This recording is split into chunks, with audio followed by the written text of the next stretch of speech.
예정숙 권사님 기도 인도하겠습니다. 사랑과 은혜가 풍성하신 하나님 아버지, 계절의 여왕 푸르름이 넘치는 5월을 허락해 주시고 메말랐던 대지를 촉촉하게 적시는 비를 주셔서 신기운 작물들이 단단히 뿌리내려 가을의 풍성한 수확을 꿈꾸게 하여 주심 감사드립니다. 하나님 아버지, 주님을 향하여 흔들리지 않고 가는 발이 되어야 한다 단단히 마음먹고 출발한 한 주였지만 바쁨 나태함에 세상사에 흔들리며 자고 우면하며 주님 앞으로 바른 걸음으로만 행하지 못한 점 용서하여 주시길 원합니다. 사랑하는 주님과 평생 한 걸음으로 동행하기 원하오니 주님의 강한 손으로 늘 붙잡아 주시기 원합니다. 사랑의 주님, 우리에게 좋은 가정 주시고 하나님의 축복 가운데 귀한 자녀들을 주심을 감사드립니다. 자녀들은 주님이 주신 계명대로 부모님을 공경하고 부모님들은 하나님이 주신 자녀들을 기도하며 말씀으로 양육하고 사랑으로 훈계하고 지도하며 하나님의 뜻대로 잘 양육하여 자녀들이 교회의 좋은 일꾼이 되고 하나님 나라의 기둥이 되고 세상의 빛과 소금이 되도록 잘 자라나게 도와주시기 원합니다. 주님, 우리 믿음의 가정들이 늘 하나님만 바라며 주님만 의지하며 믿음으로 하나 되는 가정이 되도록 하여 주시고 존재함만으로도 서로에게 위로가 될 수 있는 행복한 가정이 되도록 도와주시기 원합니다. 주님, 예배의 시작이오니 마치는 시간까지 모든 마음을 온전히 주님께 드리길 원하오며 우리 주 예수 그리스도의 이름으로 기도드립니다. 아멘.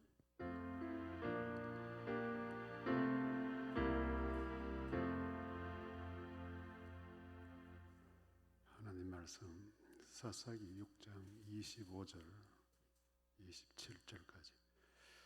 그날 밤에 여호와께서 기드온에게 이르시되 내 아버지에게 있는 숫소 곧 7년 된 둘째 숫소를 끌어오고 내 아버지에게 있는 바알의 제단을 헐며 그 곁에 아세라상을 짓고 또 이 산성 꼭대기에 내 하나님 여호와를 위하여 규례대로 한 제단을 쌓고 그 둘째 숫소를 잡아 네가 찍은 아세라 나무로 번제를 드릴지니라 하시니라. 이에 기드온이 종 10사람을 데리고 여호와께서 그에게 말씀하신 대로 행하되 그의 아버지의 가문과 그 성읍 사람들을 두려워하므로 이 일을 감히 낮에 행하지 못하고 밤에 행하니라. 아멘. 오늘 두려움에 대한 이야기를 좀 기드온이 본 27절에 사람들을 두려워했다 했는데 이 두려움이라고 하는 것은 우리 사람들이 마음속에 심리 속에 다 들어있다고 봅니다. 뭐 그것이 이제 심리적인 두려움일 수도 있고 또 물리적으로 외부에서 오는 두려움일 수도 있습니다만 이 두려움이라는 이 단어 자체는 아직은 내게 찾아온 것은 아니다. 특히 외부적인 것은 저런 것들이 내게 오면 내게 찾아들면 나는 어떻게 될까? 이런 것들 뭐 좀 피해를 본다든지 아니면 내 힘으로 어떻게 할 수 없는 이런 상황에 대한 예비적인 현상이 아닌가 싶습니다. 그런데 이제 이 두렵다 또는 무섭다 이런 표현을 할 때는 나 혼자 있을 때는 또 그런 현상을 가지더라도 때로는 누가 도와주겠다 이렇게 하면 조금 덜어지는 거죠. 좀 무서움도 덜하고 또 두려운 것도 누가 도와준다 하더라, 누가 같이 있어준다 하더라 이렇게 하면 조금 줄어드는 그런 경향이 있죠. 그래서 사람들은 이 나름대로 살아오면서 이 두려움에 대해서 그 나름의 그 방어책이라 그럴까요? 그런 것들을 좀 많이 배워 왔습니다. 그래서 이제 이 살아온 연륜이 많을수록 이제 그런 일은 이렇게 하면 되고 또 그런 일이 일어나면 이렇게 하면 되고 뭐 나름대로 이제 인생의 그 자기 자신만의 노하우를 가지게 되죠. 이제 반면에 어린 사람들이나 또 처음 어떤 두려움을 직면하는 사람들은 이런 데 직면하면 그 밤잠을 설칠 만큼 불안하고 많이 들어야 되는 상황을 맞이하게 됩니다. 신앙인들에게는 항상 우리가 말하는 대로 하나님이 함께 하신다. 그럼 우리가 두려움이 없나 하는 것입니다. 뭐 우리 마음에 뭐 공포랄 건 없지만은 아이고 어떻게 하지? 그런 일이 일어나면 어떡하지? 또 그런 일이 있다는데 어떡하지? 이런 어떤 내 스스로 넘어설 수 없는 그런 현상들, 일을 만나면 우리도 두려워하게 되어 있습니다. 특히 뭐 눈에 보이는 것은 그나마 그래도 또 넘어서기가 조금 수월한데 눈에 보이지 않는 것들 만나면 참 힘들죠. 특히 그 뭐 병원에 갔더니 뭐 의사가 뭐 내 건강을 어떻다더라 이렇게 하면 이제 좀 심각한 상황이 되면 우리는 굉장히 이제 다음 진료 시간까지 결과가 나올 때까지 굉장히 두려워하게 됩니다. 뭐 건강뿐만 아니고 뭐 물질적인 문제도 그렇고 뭐 자녀들 문제도 그렇고 뭐 내 힘으로 어째 해볼 수 없는 그런 상황들 우리 참 많이 경험합니다. 그럼에도 불구하고 우리는 그나마 그래도 하나님을 믿는 신앙인이다 하는 이 명제를 가지고 그것들을 한번 넘어서 보려고 애쓰고 또 기도하면서 하나님의 도움을 구하는 거지요.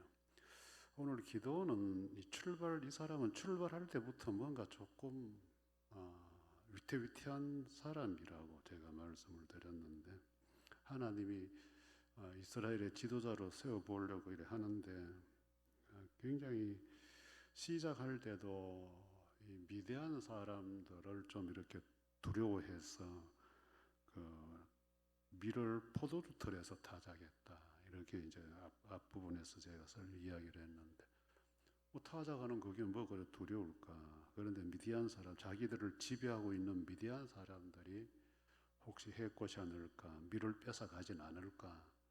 아마 이런 것 때문에 숨어서 밀타작이 아니고 마치 뭐 포도주를 짜듯이 위장을 하는 이런 형태로 시작을 했고 그 다음에 하나님의 사자가 와서 네가 좀 일을 좀 해야 되겠다 할 때도 하나님이 나를 일꾼으로 만든다는 뭐 증거를 한번 대봐라. 그래가지고 앞부분에 이제 떡과 북을 하나님이 바위에서 불이 나와서 태워버렸다는 그 확실한 증거까지도 보여주셨는데 이제 그렇게 하면 이제 좀 자신 있게 하나님이 나와 함께 하시구나 도와주시구나 이래 하면 좋은데 이제 오늘 본문에도 보면 이제 또 그게 안 돼요. 그래 그 아버지의 그 수소를 끌고 와서 그 하나님 앞에 제단을 만들고 자기 아버지가 섬기는 이 바알과 세라 목상 그 나무를 찍어가지고 형상을 찍어서 그것을 가지고 태워서 제사를 드려라. 그렇게 했더니 이 본문에 이제 우리 읽은 내용 그대로지요. 기도원이 자기 아버지의 가문과 사람들을 두려워해서 그걸 낮에 안 하고 밤에 살짝 어두울 때 사람들이 안 볼 때 살짝 했다라고 이야기를 합니다. 이 기도원이 두려워하는 이 현상은 뭐 우리도 환경이 또 이래 바뀌면 가문에서 쫓겨난다. 우리 진짜 뭐 좀 속된 말로 부모에게 쫓겨났다는 거. 집에 못 들어오게 그럼 어디가 하자냐 뭐 이런 일단 의식주 문제에 이제 좀 겁이 날 거고 그 다음에 이제 그 주변 사람들 가문에 속해 있는 사람들에게 이런저런 비난을 받으면 네가 그럴 수 있나 그래가 되나 뭐 이런 사람의 비난이 또 기도는 두려웠던 거지. 뭐 그럴 수 있어요. 우리도 좀 그런 게 있잖아요. 뭐 좀 헛소리 누가 하면 뭐 헛소리보다도 주변 사람들이 나를 어떻게 생각할까. 그 뭐 목사고 장로고 이러면 뭐 사실이든 아니든 뭐 주변에 자꾸 더러운 소리 해대면 뭐 확실히 사실은 아니어서 그건 둘째치고 다른 사람이 나를 어떻게 생각할까. 사람들이 모여서 이야기하면 저거 내 이야기하는 거 아닌가. 뭐 그런 그 사람들의 시선 의식이 되지요. 이럴 때에 우리는 어떻게 이 두려움을 넘어서야 할까 하는 겁니다. 특히 신앙인들은 뭐 세상 사람들이 당하는 그런 여러 가지 상황들을 다 만나는데 그래도 우리는 신앙인이 아니냐. 뭐 장래의 문제, 아이들의 문제, 또 내 하는 일들, 또 뭐 인간관계, 뭐 사실 마음 조아리고 걱정해야 될 일이 한두 가지가 아니잖아요. 이럴 때 우리는 어떻게 결단하고 선택해야 될까 하는 것이 이제 오늘 이 기도원을 통해서 좀 두 가지 정도로 잠시 생각을 해보려고 하는데 첫째는 이 두려움을 넘어서려면 내가 하는 일이 누구를 위한 일일까 하는 것이 먼저 전제가 되어야 되겠죠. 이 기도는 두려워해야 될 이유가 없을 것 같은데 두려워한 이유는 하나님이 하라고 하는 일을 하는 거예요. 지금 자기가 하고 싶어 하는 일이 아니고 하나님이 하라고 하는 거거든요. 그런데 하나님이 하라고 하는 것은 곧 기도원 자신을 위해서 하는 일이 아니고 하나님을 위한 일이 되는 거예요. 그렇기 때문에 하나님이 오셔서 내보고 이렇게 하라고 하더라. 왜? 하나님을 위해서. 이렇게 되면 이제 신앙인의 기본은 일단은 뭐 하나님이 하시라고 하니까 해야 되겠다라고 하는 것이 출발점이 되는 거죠. 그런데 이 기도는 하나님의 일을 하면서도 이 본문의 흐름을 보면 다 자기와 연관을 시켜놓고 있잖아요. 자기 아버지와 관계, 가문과의 관계, 주변 사람들과의 관계, 이 다 보면 하나님과의 관계는 전혀 없어요. 이런 하나님이 시키시는데 하나님이 좋아하나 어떻게 하면 더 좋아하시지 이거는 하나도 없고 하나님이 시키는 일을 하겠다는 사람이 사람만 의식하고 앉아 있는 거예요. 이제 이렇게 되면 조금 이제 의기소침해질 수밖에 없습니다. 이제 우리는 흔히 예수 믿는 사람들에 대해서 하나님의 사람이다. 우리는 내가 하는 일이 어떤 일이든지 간에 하나님을 위한 일이라고 고백하고 사는 사람들이에요. 그래서 이제 특히 우리 개혁주의는 이 개개인들의 모든 하는 일들이 하나님이 주신 일이다. 그래서 직업도 직장도 하나님이 주신 소명의식을 가지고 일하는 것이에요. 하나님이 나를 그 일하러 보내주셨다. 나는 돈 벌러 간 게 아니고 하나님이 일하라고 보내주신 것이다. 그 직장이 이제 우리는 직업으로서 소명이라 하죠. 이제 그렇게 생각하고 일을 해도 사도 바울이 말한 대로 사람의 눈치 안 보고 하나님께 하듯이 하는 거예요. 그것이 이제 하나님의 일이거든요. 그래서 우리는 이 성직자, 평신도 이 구분이 없는 거예요. 그런데 지금 우리는 이제 이게 구분을 하거든요. 원래 성직자나 평신도는 우리 용어가 아니고 저쪽 캐톨릭 용어예요. 지금도 그들은 사제직, 성직이라고 하고 이제 일반 사람들은 평신도라 이렇게 해요. 그런데 이제 언제부터 우리도 이제 교회는 목사는 성직이고 뭐 성도들은 평신도고 이렇게 이분화시켜 놨어요. 그런데 우리는 그게 만인 제사장님 모두가 다 성직자예요. 왜? 하나님을 위해서 일하는 사람들이기 때문에. 그렇기 때문에 우리는 내 아이 문제도, 내 가정 일도, 내가 하는 일도, 이 모든 일은 하나님이 나에게 맡겨서 네가 그 일을 나를 위해서 해라. 그래서 우리는 하고 있는 거예요. 하는 일만, 업무만 다르고 공간만 다를 뿐이죠. 목사는 교회라는 이 공간에서 성경 읽고 설교 준비하고, 이게 이제 내 일이고, 여러분들은 각자의 업 따라서 거기 가서 그 업에 맞도록 일을 하는 거예요. 그 하나님이 다 하도록 하신 거니까. 다 성직이에요, 그게. 다 성직이에요. 그렇다면 우리가 어떤 일을 만날 때, 하나님이 나보고 이거 하라 하는데, 또 아니면 하나님 왜 이런 일을 만나게 하셨지라고 할 때, 일단은 하나님이 나보고 하라고 하셨구나라고 하는 여기에서 이제 출발을 하면, 이 두려움이라는 것이, 왜? 하나님이 시킨 거는 하나님이 함께 하시는 일이니까 좀 반감이 되지 않냐.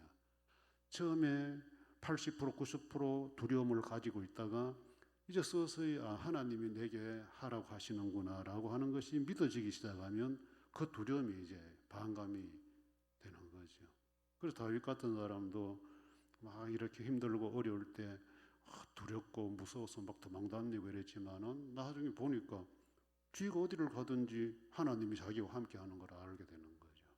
그러니까 이제 당당하게 하나님 앞에 나서게 되고 사람들 앞에 나서게 되고 하는데, 이 기도는 하나님이 하라고 하는 일조차도 자기와 연관을 시키니까 두려웠다. 그러니까 여러분, 자기와 결부되면 이익이 될 거냐 손해가 될 거냐 이거 계산하게 되잖아요.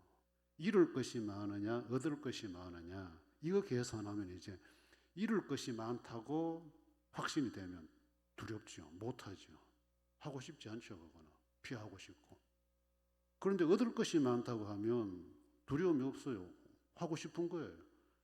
하나님의 일은 내가 하면 나는 인간적으로는 잃을 것이 있을지라도 하나님께는 유익이 된단 말이에요. 이 기도원이 아버지와 예를 들어서 등을 쥐고 가문들과 등을 진다 해도 하나님께는 유익이에요. 그게. 그러면 이 두려움을 넘어설 수가 있는데, 이제 하나님 쪽으로 안 보고 자기만 생각하니까 이 두려움이. 그래 우리 인생사는 조금 어떤 힘들고 어렵고 이렇게 무섭고 좀 마음이 좀 불안할 때는 하나님께로 시선을 좀 돌려서 하나님 일이구나, 하나님이 내보고 처리하라는 일이구나, 넘어가야 되겠구나라고 하는 마음의 신앙심을 좀 가지면 두려움을 이겨낼 수 있지 않을까. 그 다음에 한 가지는 하나님을 의지해야 되는 상황인데, 이 기도는 자기 힘으로 자기 능력으로 문제를 해결해 보려고 하는 거죠. 이제 이걸 이제 저는 뭐 자주 사용하는 말입니다만 장꾀라고 그래요. 장꾀. 하나님의 일은 하나님을 의지하고 해야 돼요. 하나님의 일을 하는 사람이 자기 힘, 자기 능력, 자기 방식대로 하게 되면 그 결과가 아주 이상하게 나타나요. 예를 들면 우리가 이 교회 일도 하나님을 위해서 한다고 다 시작하잖아요. 뭐 목사만 그런 게 아니고 여러분들이 교회 위해서 봉사하고 뭐 수고할 때는 다 하나님을 위해서 성도들을 섬길 때 다 하잖아요. 그런데 시작은 그래 했는데 그 섬겨가는 봉사하는 그 과정에 내가 개입이 되면 그 결과에 섭섭하다.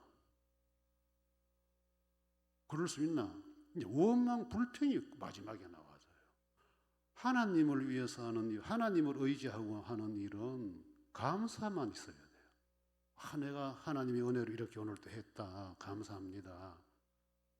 이게 나와야 되는데 이제 장꾀를 가지고 시작은 하나님인데 장꾀를 가지고 하는 사람들은 끝이 불만, 불평, 원망으로 끝이 나요. 여러분들 한번 그 실험을 한번 해보세요. 그럼 왜 불평이 나고 원망이 나고 그럴까요? 우리가 하는 일은 오롯이 하나님만 영광 받게 해야 되는데 일을 하다 보니까 내가 자꾸 내 이름 석자도 얻고 싶고 칭찬도 받고 싶고 좀 돋보이고 싶은 내게 초점이 맞춰져 버리는. 그러다 그때부터 하나님이 원하시는 방법으로 일을 하지 않고 이제 내가 좋은 식으로 내 방법으로 일을 하기 시작하는 거예요. 그래 목회도 이제 제가 이제 뭐 끝난 시점이 왔지만은 해보니까 그렇더라고요. 설교할 때는 다 교회 위해서 여러분들 위해서 하지만은 참 목사 내가 하고 싶은 욕구를 여러분들을 하나님의 이름으로 얼마나 많이 이렇게 했었을까. 내 욕심 채우기 위해서. 그럼 여러분들 이 교회 위해서 성도들에게 목사 욕심을 채우기 위해서 목회를 하고 나면 나중에 은퇴할 때 복잡해지는 거예요. 일할 때는 잘 표시 안 나지요. 은퇴할 때 이제 복잡해지는 거예요. 이 교회를 누구한테 물려줄 거냐? 은퇴비는 얼마나 받아야 될 거냐? 뭐 이런 게 이제 뭐 복잡해지기 시작하는 거예요. 왜? 내가 일한 것만큼 받아야 되겠다는 거잖아요. 저도 그럴 수 있어요, 여러분들. 대체적으로 다 그렇게 결말 나니까 그거 안 하면 오히려 이상한 목사니까. 오히려 교회가 크면 클수록 그런 형 더 두드러지게 나타나지요. 시작은 주를 위해서, 하나님의 영광 위해서, 하나님밖에 없습니다. 하나님 의지하고 기도하고 다 한 사람들이 끝에는 자기 새끼한테 물려주고 싶고 이 교회 안에서 더 오래 머물면서 다 누리고 싶고 무엇고 안 나가는 거예요. 안 나가. 어렵고 힘든 목사가 어렵고 힘든 일이라 교인들이 싫어할 때는 나는 노예 소속이기 때문에는 못 나갑니다 하다가 은퇴하면 노예 가야 되지. 노예 소속이면 그대로 교회 그대로 앉아가지고 은퇴해놓고 앉아있단 말이에요.